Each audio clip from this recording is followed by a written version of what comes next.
মাননীয় স্পিকার, মেঘনা আর তিতাসপাড়ের দেশ ব্রাহ্মণবাড়িয়া, ওস্তাদ আলাউদ্দিন খাঁ কিংবা শচীন দেব বর্মনের দেশ ব্রাহ্মণবাড়িয়া, কীর্তন আর বাউল গানের দেশ ব্রাহ্মণবাড়িয়া, ছানামুখী মিষ্টির অপূর্ব স্বাদের দেশ আমার বাউনবাড়িয়া, দিগন্ত জোড়া হাওরের দেশ বাউনবাড়িয়া, আবার তুচ্ছ বিষয়ে ট্যাটা নিয়ে মাঠে নামার দেশও কিন্তু ব্রাহ্মণবাড়িয়া।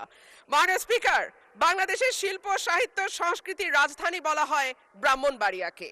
এই মাটিতে একদিকে যেমন সুর সম্রাট ওস্তাদ আলাউদ্দিন খাঁ বা শচীন দেব বর্মনের জন্ম হয়েছে, তেমনি এই মাটিতে জন্ম নিয়েছেন ধীরেন্দ্রনাথ দত্ত বা অলি আহাদের মতন সংগ্রামী চরিত্র, যাদের কল্যাণে বাংলা আজকে আমাদের রাষ্ট্রভাষার স্বীকৃতি পেয়েছে।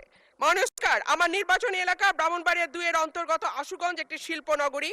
এখানে সার কারখানা, বিদ্যুৎ কেন্দ্র, চাল কল, মিল, ফ্যাক্টরি আছে, বন্দর। ব্রাহ্মণবাড়িয়ার গ্যাস যায় সারা বাংলাদেশে, কিন্তু ব্রাহ্মণবাড়িয়ার মানুষ গ্যাস পায় না। মাননীয় স্পিকার, তিতাস গ্যাস ফিল্ড বাংলাদেশের অন্যতম প্রাচীন ও প্রধান প্রাকৃতিক গ্যাস কেন্দ্র। 1962 সালে আবিষ্কৃত এই গ্যাস ক্ষেত্র থেকে বর্তমানে 22টি কূপের মাধ্যমে দৈনিক প্রায় 325 মিলিয়ন ঘনফুট গ্যাস জাতীয় গ্রিডে সরবরাহ করা হচ্ছে। 1991 সালে সরাইল উপজেলার সদর ইউনিয়নে গ্যাসের সংযোগ দেয়া হয়। শুরুর দিকে গ্রাহক ছিল 1000, বর্তমানে কাগজে কলমে 5000, কিন্তু অবৈধ সংযোগ যদি আমরা এর সঙ্গে যুক্ত করি তাহলে প্রায় 8 থেকে 9000। কিন্তু প্রত্যেকজন গ্রাহকই আছেন চরম গ্যাসের সংকটে। সরাইল সদরে 1.5 কিলোমিটার এলাকায় 6 ইঞ্চি এবং 1 কিলোমিটার এলাকায় 4 ইঞ্চি ব্যাসের পাইপ দিয়ে গ্যাস সঞ্চালন লাইন টানা হয়েছে। এরপরে পাড়ায় পাড়ায় 2 ইঞ্চি ব্যাসের পাইপ বসানো হয়েছে।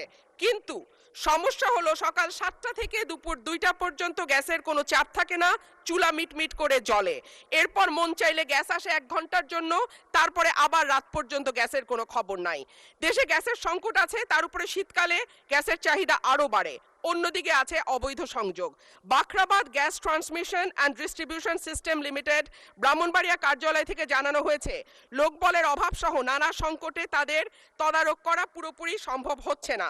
মাননীয় স্পিকার, 2016 সালে বাসাবাড়িতে গ্যাসের সংযোগ দেওয়া বন্ধ হলেও এখনো কিন্তু অসাধু কর্মকর্তাদের সাহায্যে বেশ কিছু মানুষ বাড়িতে অবৈধ গ্যাসের সংযোগ নিয়ে রেখেছে। সরকার রাজস্ব বঞ্চিত হচ্ছে এবং যাদের বাড়িতে সত্যিকারের লাইন আছে তারাও গ্যাস পাচ্ছে না। শেষমেশ মাটির চুলা, এলপিজি সিলিন্ডার আর বৈদ্যুতিক চুলা ভরসা। কিন্তু মাননীয় স্পিকার, আমাদের জীবন মানের এখন এমন উন্নয়ন হয়েছে যে গ্রাম বা মফস্বল এলাকাতেও এখন কিন্তু মানুষ ফ্ল্যাটে থাকে, পাকা বাড়িতে থাকে, উঠান এখন অনেকটাই বিলাসিতা। সুতরাং মাটির চুলায় রান্না করা বাস্তবতা বিবর্জিত। মাননীয় স্পিকার, আমাকে 2টা মিনিট সময় বাড়িয়ে দেবেন। মাটির চুলায় রান্না করা, মাননীয় সদস্য 1 মিনিট আপনাকে দিলাম। অন্যদিকে যদি আমরা এলপিজির দিকে তাকাই মাননীয় স্পিকার, 1940 টাকার সিলিন্ডার বলে বটে, তবে 2200 টাকার নিচে কোথাও সিলিন্ডার পাওয়া যায় না। আর আমরা যদি বিদ্যুতের চুলার কথা বলি তাহলে বলতে হয় ঢাকা শহরে 1-2 ঘন্টা লোডশেডিং থাকে, কিন্তু গ্রামে সেটা 14 ঘন্টা পর্যন্ত গড়ায়। সুতরাং গ্যাস ছাড়া আমাদের আসলে এই মুহূর্তে সত্যিকার অর্থে চুলা জ্বালাবার মতন জ্বালানি নেই। এবং ব্রাহ্মণবাড়িয়ার গ্যাস যেহেতু সকল দেশের অন্যান্য এলাকায় সকল এলাকায় যায়, সুতরাং আমার দাবি থাকবে আগে ব্রাহ্মণবাড়িয়ার গ্যাস ব্রাহ্মণবাড়িয়ার মানুষ পাবে, তারপরে এটি অন্য এলাকায় যাবে। মাননীয় স্পিকার, সম্প্রতি তিতাস গ্যাস ক্ষেত্রের 31 নম্বর একটা কূপ খনন হচ্ছে, যেখান থেকে দৈনিক 9 মিলিয়ন ঘনফুট গ্যাস পাওয়া যাবে বলে শোনা যাচ্ছে।